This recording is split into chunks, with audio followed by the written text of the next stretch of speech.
check spins as well as 3 cars crash off turn 2 and come into the back straightaway. After going a lap down, pole sitter Casey Kane beat Carl Edwards off pit road, then waited for the weather. Once he gets that bad boy out front, Kane in the 9th, he is going to be on the move. Casey Kane, your winner here in Michigan, rain shortened 129 laps.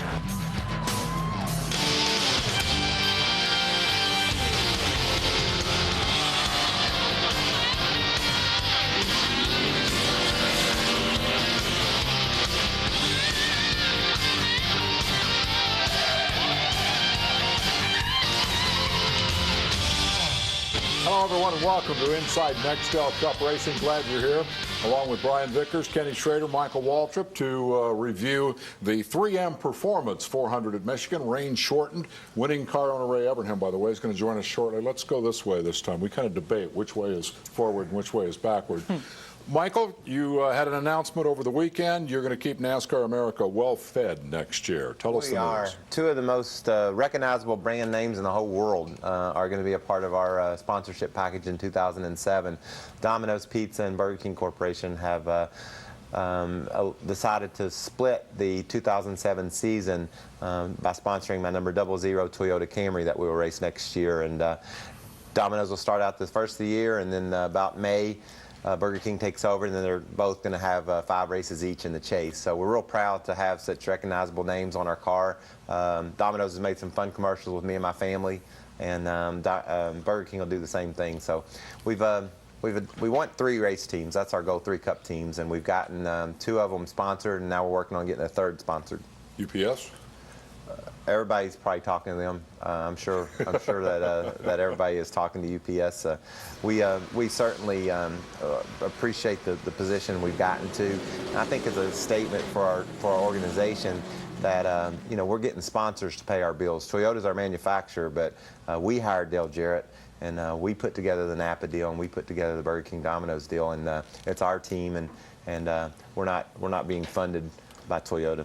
Your guy Ty Norris is going to be, we'll be talking about that a little bit later on 7 days. Kenny Schrader, you're up next. You had to go home early yesterday, lap 32. The fun ended pretty abruptly and dramatically, as we saw in the tees. Yeah, I saw the smoke and was fairly sure that I wouldn't come out of it unscathed. And as soon as I came out of it, I saw that I was right. And had it figured out accurately. It just happened real quick.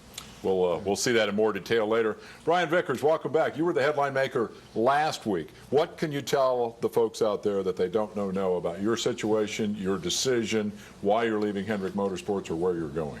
Well, you know, I've done a lot of media over the situation, so I'm sure there's probably not much I can tell them that they don't already know, but it was a very tough decision for me. I mean, my heart is and always will be at Hendrick Motorsports for so many personal and professional reasons, but it was a decision that had to be made for whatever reason, and I'll take my part, my responsibility in this.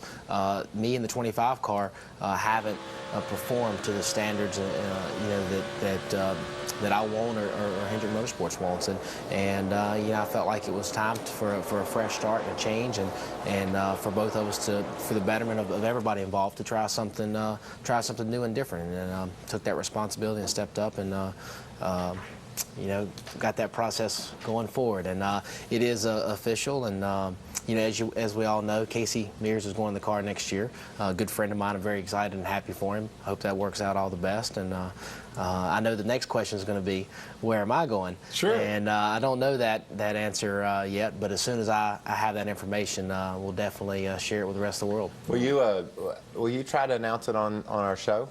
On this show, what you're going to do? Well, obviously that's going to be, that's not just up to me. That'll be up to the other party involved. Well, Penny is. Well, it'll be up to the other party involved as well. If you let it slip, it's up to you. Watch the tape of last week's Michael performance. Oh, okay. You can get subtle clues out there that people, without actually making an announcement. I'll put my personal vote in to announce something. We would love it. But no guarantees. Muscles will want you to do it on race day. We want you to do it on this show. That's probably inside debate that doesn't matter to you folks. You'd rather see race clip highlights. Let's go to that right now. Rain shortened the race. I don't think anybody in the place expected that it was going to go the full distance, and it didn't. Let's start with the story of 2 Gordons early in the race. Lap 2. Jeff Gordon was on it. Qualified on the outside pole and looking pretty sporty here on lap 2, taking the lead. And right in front of Michael Waltrip, Yeah, I was Ronnie right there. Gordon. Yeah. I was right behind him too, and there. I swear he will pass 4 cars on the first lap, even if he knows he's going to get passed by 5 on the second lap, just to do it. Well, he passed 4 cars on the first lap there and got passed by about 24 after that when he went for a slide. And he was so fortunate because he did a nice job. You know, people are learning how to spin out, it seems like, more and more without hitting anything. Yeah. In his case, he got sideways and he left it on the mat. And it broad slid, but then eventually it started to hook up and it went straight across in front of traffic. And I don't know how Matt Kenseth missed him. It was amazing. He came back from that for a top 20 finish before it was all done. Jeff Gordon fades to 8th, remains 11th in points. Anybody betting one way or another on Gordon making the chase this year? That whole 8th, 7th through 12th, 13th, there's too many good cars to predict right now. Yeah. You know, you got Biffle barely in, you got Kyle Busch out, you got Hamlin right there, you got Gordon. It's going to be crazy. It's going to be fun to watch because those cars all run up front every week. Yeah. I agree with Michael. I mean, the points there are so tight, it's hard to say. But I would hate for anybody to bet against Jeff Gordon not being in the chase. I know it didn't happen last year, but he's proven time and time again over the years that he is a championship contender, and I'm sure they'll get that turned around. Let's talk about Casey Kane. When this guy starts up front, look out. 4th pole of the year, won from the pole twice, Atlanta and Texas. Slapped the wall in happy hour on Saturday, but knew right away car was pretty good yesterday.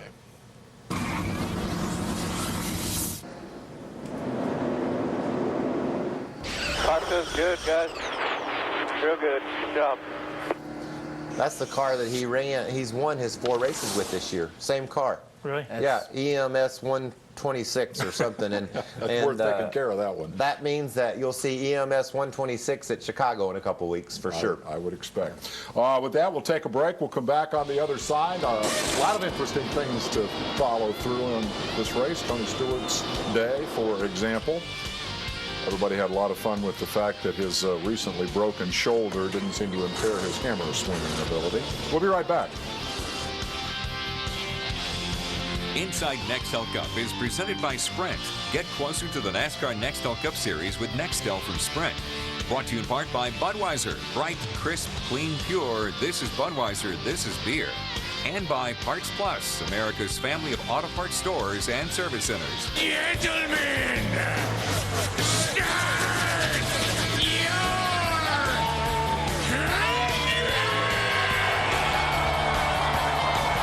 You better reach up there and pull those belts tight one more time. That baby's lurking right there is what he's doing. Adam Sandler from the movie Click with Gentlemen Start Your Engines yesterday. After a blown engine in the second race of the year, Tony Stewart raced his way back from 22nd in points to as high as 3rd, actually 2nd, but now he's having his bad run of luck. Had the broken shoulder, Rudd had to drive for him at Dover, and now this yesterday. Kenny, why don't you illustrate this and give us an idea what happened here? Well, we see going down turn 3, the 66 car and the 20 car, and the room in between here is not much. We'll keep an eye on it because it gets to be substantially less. Looked like Jeff just drove in a little too hot and couldn't hold it down there and ran into Tony and wrecked him. And then Clint, wandering along minding his own business, runs into Tony and messes his day up too. Yeah. Boyer had a discussion with his spotter afterwards about whose job it was to miss that wreck. That angle wasn't quite as telling. The thing that surprised me about this is how cool Tony was after the race. Yeah, Jeff Green and I get along fine, no problem. He didn't seem so cool about it right here, spinning the car out. And when he was, as we'll see in a minute, beating on the car with a hammer. But I'm sure he's frustrated. I mean, they probably had a good car. It was willing to go win the race. But by the time the end of the race came, everybody cooled down. He probably understood that Jeff didn't mean to do it. Cooled down when everybody got wet. Exactly. Yeah. The rain did it then. Yeah. Finished 41st, lost 2 spots in the points. We talked earlier about Gordon and his need to put points on the board here in order to make it into that chase for the championship. This little piece of video indicates that he's certainly very ambitious and very determined to put those points on the board. This may have been the best pass of the day. We'll have a look at the video clip as he splits Kane and Stremme here. It was just a case of, well, I think there's a gap big enough for for me to make it through, so there you go. Well, he did say that he had a really good car. He told me that after the race, and and there's the Jeff Gordon that everybody likes, all of his fans like to see. Isn't that fun though when something like that works out for you? Yeah, absolutely. I mean, having a good handling car is important, but being at a track like Michigan, where it's multi-groove racetrack, makes all the difference in the world. I mean, that really shows what kind of good racing you can come from a place like that. When you got a good race car at a place that's a good track. Exactly. Whoa, you have some fun. You take a lot of ice in the wintertime to spoil that place. We're going to take a commercial break and then review the demise of one of our panel members. Sometimes you just can't miss them when they happen right in front of you. That's how Kenny found his way to the sidelines. And a brief interruption of Kane's dominance yesterday when we come back. In that vein, if you'd like a very large photographic souvenir of Casey's 4th victory of the year, go to the INC page, speedtv.com. Use the link, send an email, one per fan, please. Put the word picture on the subject line, and you'll be in the running for the very large and attractive photograph. We'll be right back with more of INC. Kane's 10th career pole, also his 4th of the year. Only one other driver, Greg Biffle, has more than one pole. He has 2. Casey's got the qualifying thing pretty well figured out, and his car owner will be our guest just a little later in the show, so stay tuned for Ray Evernham. Let's see the end of Schrader's day here. Scott Wimmer in the blue 4 checks up, and it's just a chain reaction thing from there that ends badly. What'd you see, Schrader? Smoke. I see the 26 hits the 18, and then I see smoke, because I'm right back behind We'll see you right car. there. That car, I got in there quick. Well, and then Joe joined us. Yeah, I was going to say, you weren't alone. Yeah, you really didn't have many options there. He just was in the wrong place for you. No, I hit him a couple more times just for the heck of it. I wasn't going to let him get off that easy. They said when he first got out of the car, he said, I guess Schrader got me. No. Yeah, I did. Well, second, third time. This is kind of neat because, like, as soon as the smoke comes up, it's like, oh, I'm probably not going to make this. What about Robbie Gordon, though? He was right there in front of you, and he made it. Well, it's like where Dover last year. That's where that luck factor in racing comes in. There's so many factors that are out of your control. Yep. I mean, that car spun at a place and a time. The smoke came. There's nothing you could do. Thanks for telling me that. I didn't know for sure. That's why you put on all Two that. expert witnesses like you. Yes. That's why you put on all that stuff. There's a good chance somebody might get hurt. I knew when they told me I had to wear that stuff, something bad might happen. You got on a helmet, a fire suit, a Hans device. Probably a reason for that. We move forward. The Jeff Gordon haters had a field day with this little broadcast moment. It involved, well, the telecast led us to believe that this move by Jimmy Johnson was what upset Jeff. Maybe the panel knows for sure. In any case, it's clear Jeff was upset with Jimmy. Jimmy, if you want to race like this all day long, I'll take it all day long, buddy. I thought we were teammates. Let's race to get to the front. Now let's get 3 wider a chance again.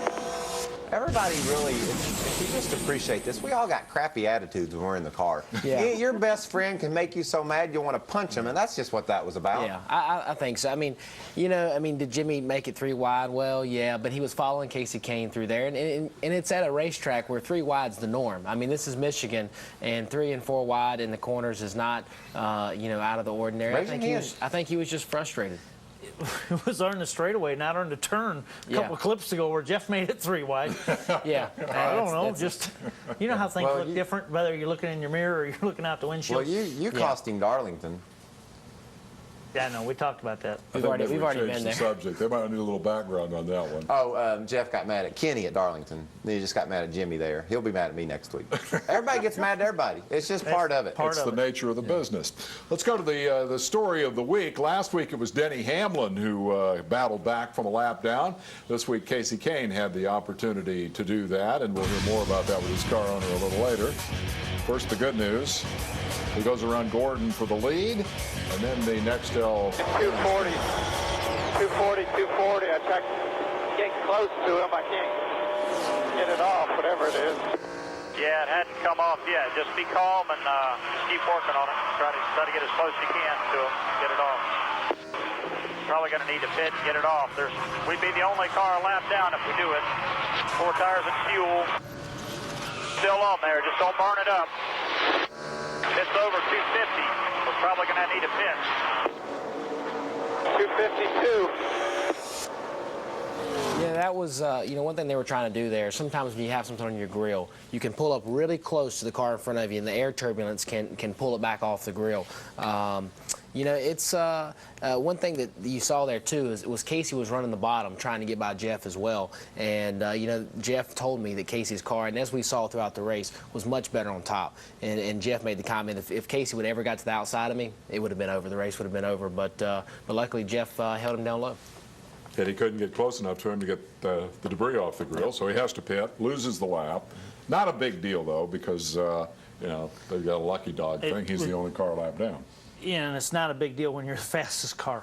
Yeah, that makes a difference. Yeah, that's a big difference. Otherwise, it can be a big deal, can't it? You know, the free pass scenario has changed racing, because you look at what cars are lap down, you understand you've got an issue and you've got to address it. You have a lot of comfort that you can get that lap back now, no matter what. You know, whether you're not the fastest car or what, but right then he was going to be the fastest car one lap down for sure, because he was going to be the only car one lap down, and he would be able to take advantage of that eventually. So you're able not to take as many chances as you might have years ago, because you know you're not going to mess up your whole race by one unscheduled pit stop at the right time of the day. And on a day when we had a record-tying 9 cautions, it didn't take very long to get the next one. It came on lap 52, and as we saw several times during the day, it was for a sprinkle of rain. So that puts Casey back on the lead lap.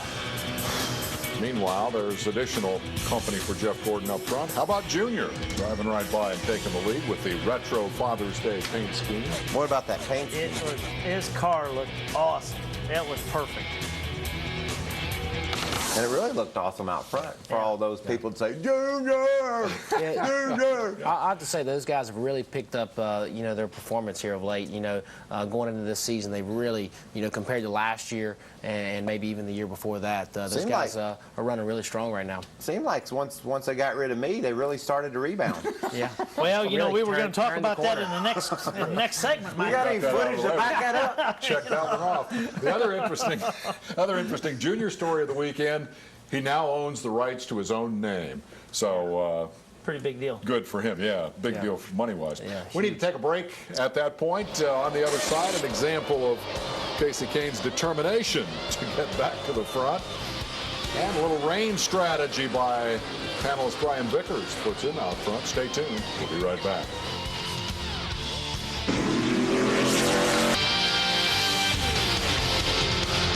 Last week's Inside Nextel Cup fan poll, we wondered how many rookies you think will make it to the chase for the Nextel Cup. More than half of you said there would be just one. Nearly a third think there will be 2. The obvious first choice is your Pocono winner, Denny Hamlin. He is currently 9th ranked, although just barely, as Michael mentioned. Lots of tight competition for that 10th spot right now, points-wise. Clint Boyer, the next best candidate, 18th ranked. 257 out of the cutoff, but that's about where Kenseth was this time last year. He made it, for what that's worth. To recap the Michigan story thus far, we've had Jeff Gordon and Dale Earnhardt Jr. Among those out front, the story has been the pole sitter Casey Kane battling back from the debris on the grill, the overheating problem a lap down, and then reminding us that the fans really like side-by-side racing. 3-wide racing gets them up on their feet, and when they go 4-wide, well, that's a guaranteed trip to the highlight reel and an opportunity for the boys here to check out the Nextel Fan View audio replay. Let's watch and listen to Casey's big moment. 3 wide, 4 wide. You're all clear. I thought it was 2 wide. You're 2 wide twice. Well, then that was a good move. That's fun to watch.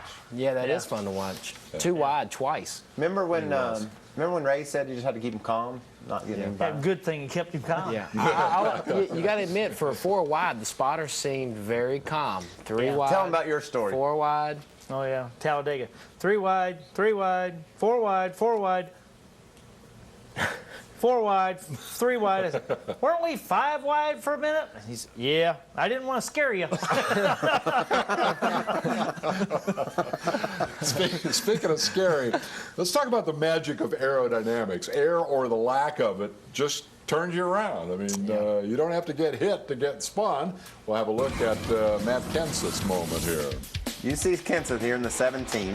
Watch the closing rate he has on the 96, but he's got a bad angle. So he's got a lot of steering cranked into that 17 car, and when he gets right out next to the 96, it spins out. Well, the 96 came down a little bit too because he had a run on a car in front of him, and it just really pulled the back end of Matt's car around. And one thing that we do these days with the cars, we run so much rear spring in the car to gain an aero advantage by pitching the car, that once you lose that aero advantage, you don't have the mechanical grip that you used to way back when. You know, now you've got 1,000+ spring in the right rear. Way back. How does he know anything about way back when? Well, I've heard, I read about it.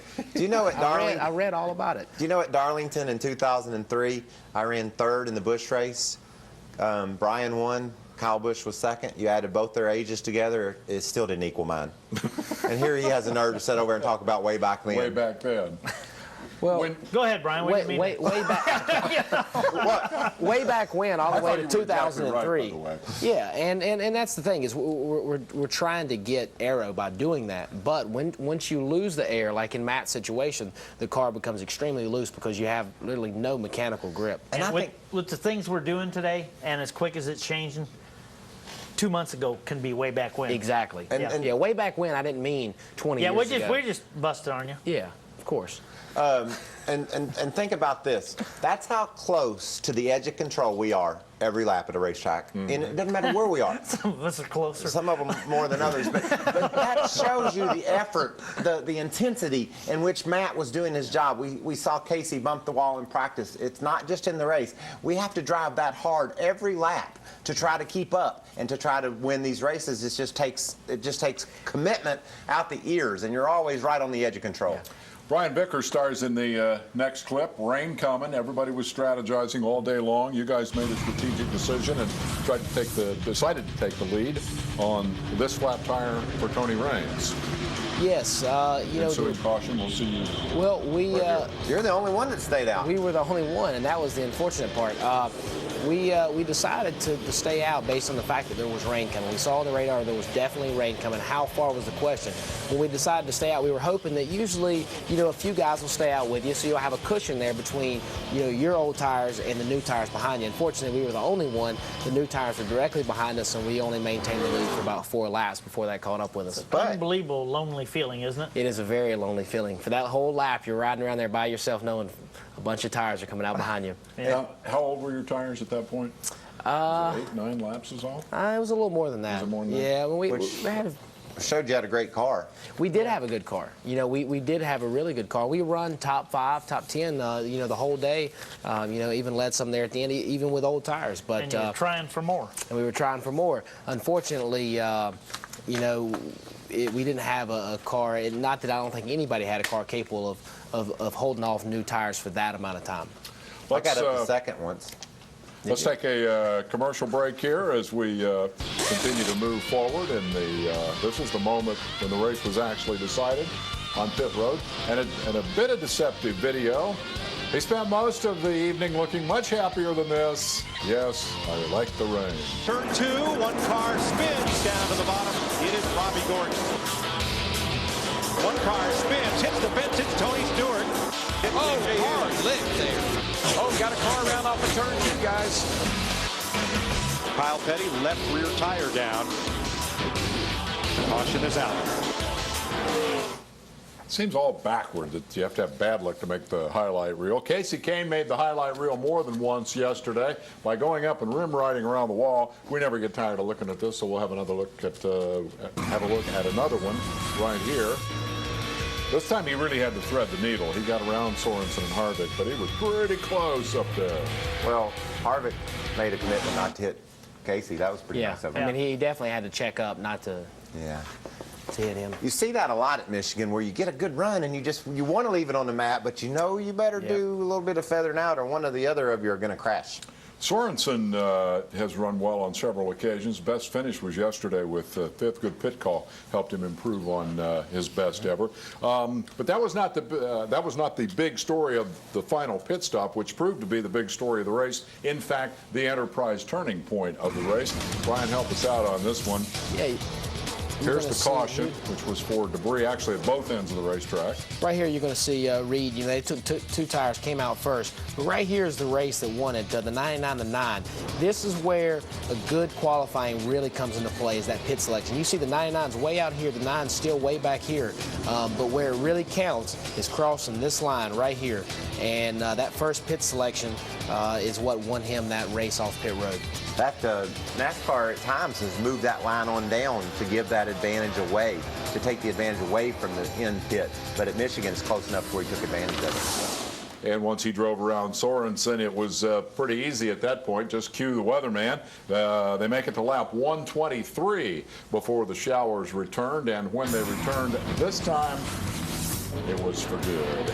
We did make it to 1 to go, however. They were trying to go back racing. Yeah. Kyle Petty was running 25th. I was 26th, and Kyle pitted there with the 1 to go, and then it started raining. I know we just about did the same thing. We just about pitted with 1 to go as well. And I was hoping a lot of y'all was staying on top of the weather. Lance was doing a good job staying on top of the weather, and said, "No, let's just wait it out. We won't go back green." And sure enough, we didn't. You worked the end of that right, staying out, huh? Yeah, we had a plan. Get them when they're snoozing a little bit. Slip into the top 25. The pits is the easiest place to pass them. Well, especially if you don't choose to go there. No, there's two. Stay away from the pits. Thus we get to our Parts Plus winner's purse, $205 for Casey. And like Michael pointed out, in so many previous shows, you still get all of that, even if you don't complete every lap. You still got all that money. I'll remind Ray of that in a little bit. Yes, you will. Biffle fourth. He had wins in 2 of the previous 3 races at Michigan. Pretty big for him in terms of the points. Dale Jarrett at 20th compared to where they had been earlier in the weekend was somewhat of a recovery. I think so. Elliott Sadler came in 22nd, I think, and both those cars ran about the same all day long. I started right behind Sterling, finished right behind him. Stremme with the top 20 after a dominating performance Friday in the ARCA race up there.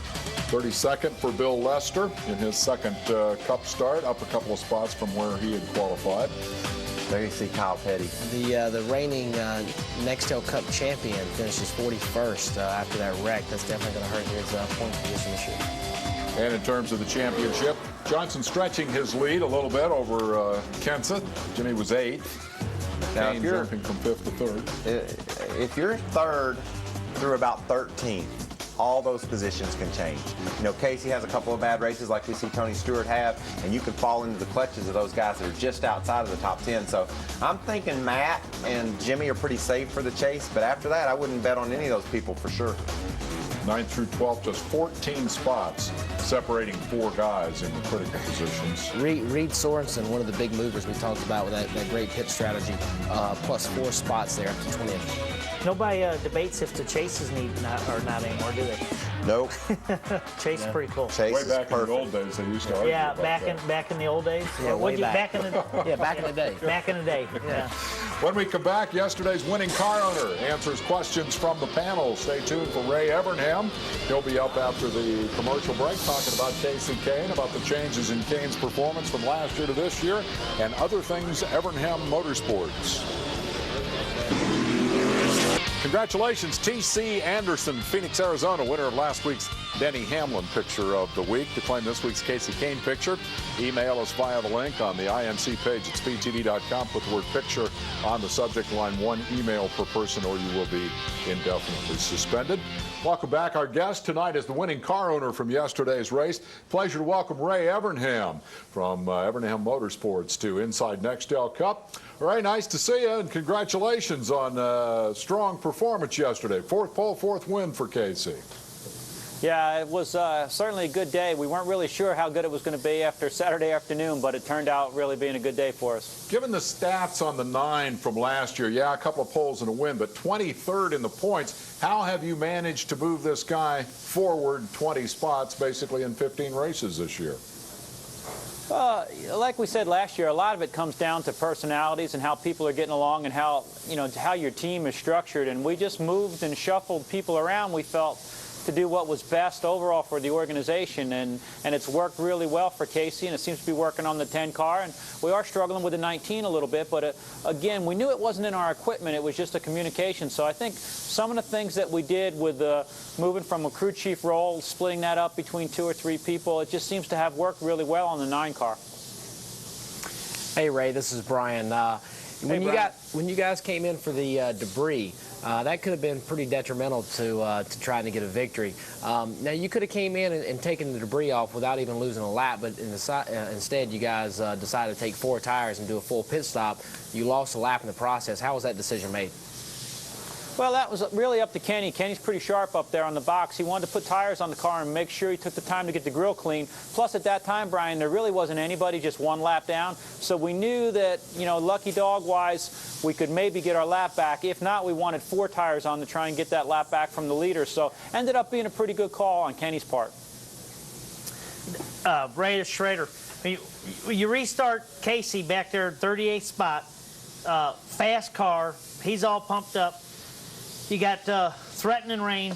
Did you just cut him loose, tell him to go get it, or did you have to rein him in a little bit and try to get through there with a little bit of caution?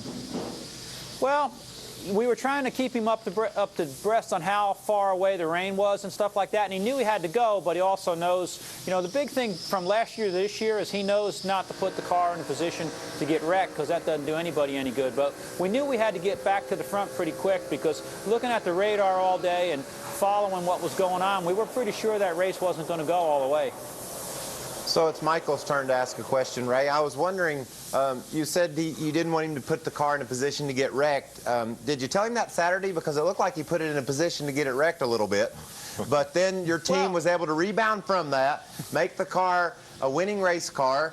But how much were you looking at the radar? And like you said, you were telling Casey what was going on, but what all was going into that process? And I got a footnote too, Ray. They send you the whole check. Even when you win and it doesn't go to the end. I won the Daytona 500 one day, got all the money even though it didn't go to the end, so don't worry about that. Well, that's good, because I was concerned about that. I know how they prorate things. I know how these sponsor deals and stuff work, but I mean, as far as not putting the car in jeopardy, now, Saturday afternoon, you know what happens to those tracks over the winter, because I've seen you and Schrader and Brian with those stripes on the right side. Over the winter, the ice gets behind the fence, and it moves it out about 6 inches, and I think Casey just didn't take into consideration there at Michigan. The track was about 6 inches narrower than it was last year, so he scraped the right side a little bit. But the guys did a great job fixing it. You know, certainly we were nervous because we were going to have a bunch of celebrities and people from Dodge. You know, Adam Sandler was there promoting his movie Click. Opens Friday, by the way. Michael, I know you're going to be taking your whole family to see it. It's a good family movie. But we really wanted to get the car back in good shape, carrying a special paint scheme. And Kenny and the guys did. They worked really hard getting the body exactly where it was supposed to be, getting all the suspension, everything right, and kind of guessed at a setup. I like the fact that you used to drive, because you know all the excuses. The ice got him. I like that. Well, it just narrowed up that fourth corner a little bit at Michigan, like it always does, right? Right. Real quick, let's talk about the other 2 guys. Casey's in great shape, 3rd in the points. You alluded to Riggs and Mayfield. Scott's 23rd, Jeremy 32nd. Are you in a position where you kind of start shifting resources or focus at this point and thinking, okay, now let's see what we can do with these other 2 guys? Well, Dave, you know, it's not a matter of resources, because I feel like car-wise, motor-wise, engineering-wise, I'm trying to give everybody the same stuff. And, you know, fortunately, we've got some good partners, some good sponsors in Dodge and Stanley, Valvoline, UAW. All those folks are putting in enough into the program to where we've got good resources, but for some reason we're just not clicking the setups the same way we are with the 9, with the 10 and the 19. Now, the 10's been pretty good, actually. We had hoped just to be able to get that car to run consistently in the top 15 and maybe make the top 15 in points, and for missing the Daytona 500, they're not doing too terribly bad. They've got some top 5s and some top 10s, but we just can't seem to get Jeremy and that group comfortable on the new setups. We had to change a lot of things to get this Charger going, and it just doesn't seem to suit Jeremy. So right now we're trying to get him comfortable, maybe with some new cars or some body changes, to be more like he had last year. Well, keep after it. In the meantime, nice work. It's great to have the opportunity to send all these congratulations out your way. Thanks for giving us your time today, Ray. Thank you. Take care, guys. Ray Evernham. And on that note, we need to take a commercial break. Come back with a big crash for Jeff Fuller in the Kentucky Busch Race on Saturday night. followed by a huge upset. Part-timer David Gilliland beats the Bushwhackers. Stick around. We'll be right back. Kentucky Bush Series action. Look who hit the wall on the very first lap. That would be your point leader, Kevin Harvick. But he didn't hit anything else. He recovered from it as well. This is big. Now this is Casey. Yeah, or excuse me, Jason Leffler gets loose off turn 2. What happens now? You see this car right here. He is headed into that car. He's going to hit him.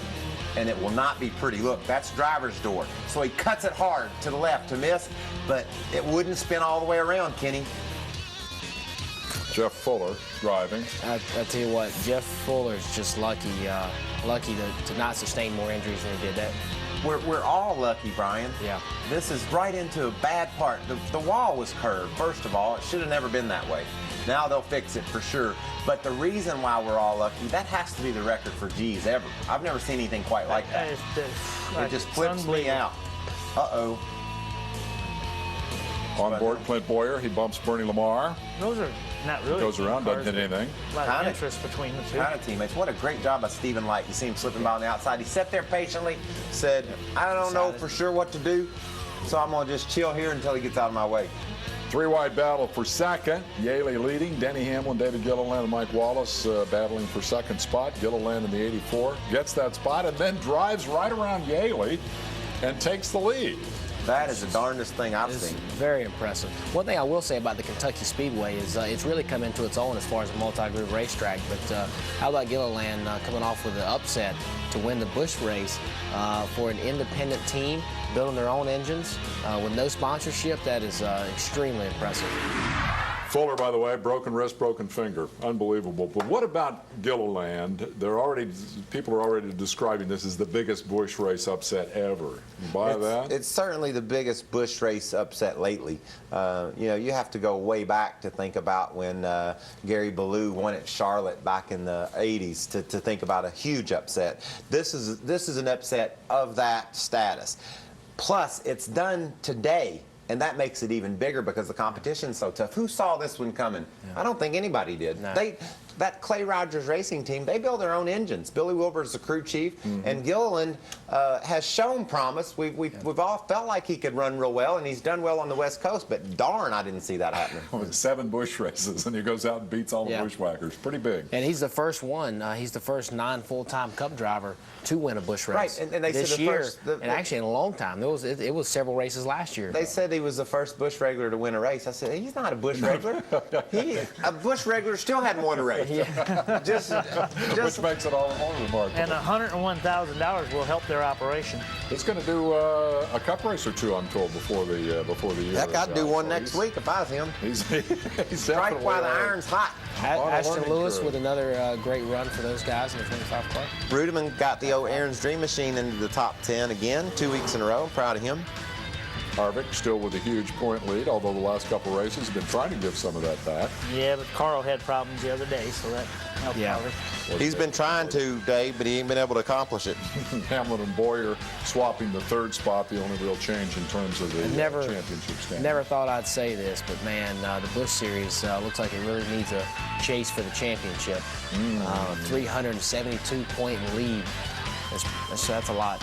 Let's check out truck highlights. This one starts with Mike Skinner on the pole. This was up at Michigan in the sport roll. But the Michigan boy is going to come through. Johnny Benson taking the lead from Mark Martin. He does, and it looked like the same old story. You had Bobby Labonte and Mark Martin laid right up there at the front, looking like it was going to be Cup guys that take the victory. You could see here, Timothy Peters just had her cranked to the right 1 second too long. Yeah. Once you have it. Almost had that truck saved. I mean, it was so close. 3 to go, Martin Truex losing a tire, hits the wall. Gary Earnhardt hits Truex. And thus it is another green-white checker for the Truck Series. And watch old Johnny B. I think everybody really expected Mark to beat Johnny. Yeah. But Johnny didn't think anything about that. He takes the victory in his home state in that number 23 Toyota. 17th driver to win in all 3 classes. That's a pretty impressive accomplishment if you really think about it. There's the list, and Johnny is at the top of that list because they're in alphabetical order. but it's that's not an easy thing to do. Schrader did it. Schrader's on there. He won in a truck back in the first season. First season. And Second then or third race. You won Dover in that El Camino. In the El Camino, yeah. Take a look at the truck results. The top 5 for Matt Crafton, gains him a couple spots in the standings.